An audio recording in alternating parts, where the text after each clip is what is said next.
బిందాస్గా కూర్చుంటే కుదరనుగాక కుదరదు, అధికారం మళ్లీ దూరం అవుతుందనే ఆందోళన. నాయకులు కార్యకర్తల్లో ఇదే ఆవేదన.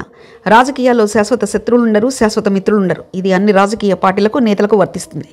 రాజకీయాల్లో కేవలం అధికారం లేకపోవడం అనేది మాత్రమే పరిగణలోకి తీసుకుంటారు అధినేతలు. అలాగే తమ గెలుపు పనికి వచ్చే అవకాశాన్ని ఎవరు మిస్ చేసుకోరు. ముఖ్యంగా టీడీపీలోని సీనియర్ నేత చంద్రబాబు ఏ అవకాశాన్ని అస్సలు మిస్ కారు. అయితే ప్రతిపక్ష పాత్ర పోషించినట్లు ఉన్న జగన్మోహన్ రెడ్డి మాత్రం ఇప్పుడు గెలుపుకు అవకాశాలన్నింటినీ వదులుకుంటున్నారేమో అనిపిస్తుంది. వైఎస్ఆర్సీపీ అధినేత జగన్మోహన్ రెడ్డిది మొదటి నుంచి ఒక రకమైన పంద. ఆయన సాధారణంగా ఎవరి మాట వినరు, తనకు నచ్చిందే చేస్తారు. ఏ నేత ఎవరిలాగా ఆయన ఉండలేరు అని ఆ పార్టీ నేతలే గొనుగుతూ ఉంటారు. ముఖ్యంగా జగన్మోహన్ రెడ్డి ఒకసారి తాను ఏది నమ్ముతారో దాని మీద బలంగా ఫిక్స్ అవుతారు. ఇక పక్క వాళ్ళు దాని మీద ఎన్ని చెప్పినా సరే అసలు నమ్మనుగాక నమ్మరు. ఇప్పుడు వైసీపీ అధినేత పార్టీలో కూడా అదే జరుగుతుందట.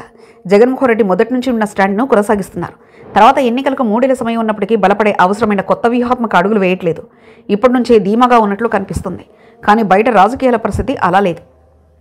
వైసీపీ అధినేత వైఎస్ జగన్కు బీహార్ ఎన్నికల ఫలితాలు వార్నింగ్ బెల్స్ లాంటివి. ఒకటి గమనించారా? ఆంధ్రప్రదేశ్లో 2024లో ఎన్నికల తరహాలో బీహార్లోనూ రెండో విడత ఒక్కసారిగా పోలింగ్ శాతం పెరిగింది.